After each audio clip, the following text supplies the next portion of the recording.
अस्सलाम वालेकुम। आज की हमारी रेसिपी है दानेदार शुद्ध देसी घी। तो इसे हम बनाना सीखेंगे घर पर कि किस तरह से हम प्योर घी घर पर बना सकते हैं बहुत ही आसानी से। So welcome back to my channel cook with Gulnaz T.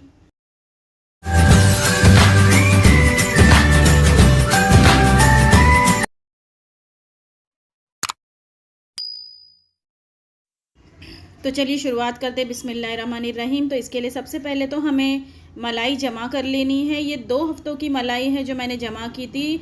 हम भैंस का दूध वगैरह मंगाते हैं तो उसके ऊपर अच्छी मलाई निकलती है। उसको गर्म कर कर आप फ्रीज में रख देंगे। थोड़ा ठंडा होने के बाद फ्रीज में रख देंगे तो अच्छी मलाई जम जाती है, तो वो आपको निकाल कर जमा कर लेनी है। और अगर आपको ज़्यादा टाइम तक स्टोर करनी है तो आपको ये फ्रीज़र में फ्रीज़ कर कर रखनी है। तो जब अच्छी खासी क्वांटिटी हो जाएगी मलाई की तो आप उसको घी बनाने के लिए यूज़ कर सकते हैं। तो यहाँ पे देखिए मैंने एक बड़ा सा पॉट ले लिया है और जितनी आपकी मलाई है उससे 2 टाइम्स बिगर आपको पॉट लेना है, 2 गुना बड़ा आपको पॉट लेना है, क्योंकि ये मलाई कभी कभार उबल कर ऊपर भी आ जाती है। तो इसलिए आपको ये मलाई ले लेनी है और फ्लेम मीडियम पर रखनी है और 15 मिनट तक आपको कंटिन्यू इसे पकाना है। और जब मलाई इस स्टेज पर पहुंच जाए कि वो आजू बाजू से जलने लगे तो और आपको ऊपर घी थोड़ा दिखने भी लगे तो आपको इस तरह से धीरे धीरे करके थोड़ा थोड़ा कर छान लेना है। एक साथ में आप नहीं छान सकते, आपको थोड़ा थोड़ा छानना है।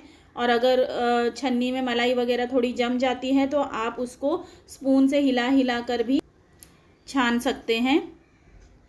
और क्योंकि हम ये गरम गरम छानेंगे तो आपको प्लास्टिक की बोतल नहीं लेनी है, आपको कांच की बोतल या अगर आप कोई और बर्तन में निकाल रहे हैं स्टील वगैरह की तो वो आप ले सकते हैं। लेकिन आपको प्लास्टिक अवॉइड करना है, नहीं तो प्लास्टिक पूरी तरह से उस गर्मी से पिघल जाएगा। तो देखिए इतना घी हमारा निकल गया है, हमने अभी पूरी तरह से छाना नहीं है। अब हम थोड़ा थोड़ा कर छानने लगेंगे इसे। तो ये थोड़ा थोड़ा करके मैं छान रही हूँ। देखिए घी भी उसके अंदर हमें दिख रहा है। तो घी जो है वो छनकर हमारा बॉटल में जम जाएगा। और जो हम छान रहे हैं, जो छन्नी में बच रहा है, वो हमें फेंकना नहीं है फ़िलहाल। वो हमें फिर से उसी पॉट में डालना है जिसमें हमने ये मलाई को थोड़ा सा पकाया है, उसी में हमें ये फिर से डालना है ताकि जो बचा कुचा घी जो निकल सकता है वो भी उसमें से निकल जाए। तो जब ये पूरी तरह से छन जाएगा तो फिर से मैं ये पॉट जो है वो मीडियम फ्लेम पर रख कर फिर से उसे पकने के लिए रख दूँगी। तो ये मैंने बताया आपको कि मैंने 3 से 4 बार या शायद उससे ज़्यादा बार भी छाना है। तो उसके बाद में घी निकला है। तो देखिए ये इस तरह से अब बच गया है।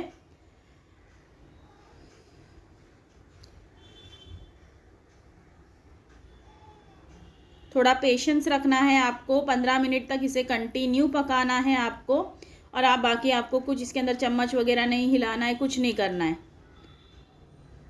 लेकिन मीडियम फ्लेम पर करना है और मलाई को जलने नहीं देना है पूरी तरह से, उसका हमें ध्यान रखना है।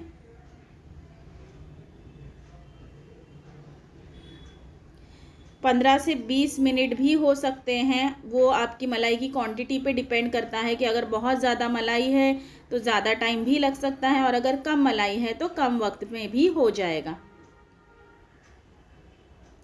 तो देखिए यहाँ पे इतना हमारा घी जम चुका है यहाँ पे बॉटल में।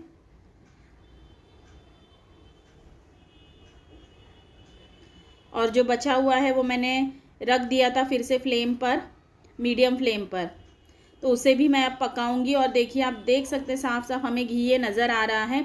अब हमें इसे पूरी तरह से जलाना नहीं है, नहीं तो हमारा जो घी है वो ये येलो और ब्राउनिश कलर में बदलना स्टार्ट हो जाएगा, मतलब वो जलने लगेगा। तो हमें उसे जलने से बचाना है। तो जब ये हम देख लेंगे कि अब बस इसके आगे अगर हम पकाते हैं तो ये जल जाएगा, तो हमें फ्लेम को ऑफ कर लेना है और बचा कुचा जो भी घी उसमें से निकल रहा है वो हमें फिर से छान लेना है। तो ये मैंने छान लिया था, ये इतना ही फिर लास्ट में बच गया था जो हम फेंक सकते हैं। तो इस तरह से आपको अच्छे से उसे दबा दबा कर भी छानना है, ताकि जो बचा कुचा घी है उसमें वो भी निकल जाए। और हाँ, बॉटल मैंने कोई फैंसी बॉटल नहीं ली है, जो हमारे घर में अवेलेबल होती है, कोई भी चीज़ की बॉटल है तो हम उसको यूज़ कर लेते हैं। तो ये जैम की बॉटल है, जिसका मैंने साइड से कवर निकाल दिया था बाद में, ताकि आपको समझ में आए कि कितना घी जमा हुआ है। तो 200 ग्राम के लगभग घी अच्छे से जमा हो जाता है। आप बहुत ही प्योर घी अपने घर में ही बना सकते हैं और इस्तेमाल कर सकते हैं। तो ट्राई करिएगा इसे भी, और ज़रूर सब्सक्राइब करें मेरे चैनल को, और लाइक शेयर और कमेंट भी ज़रूर करें। Thank you.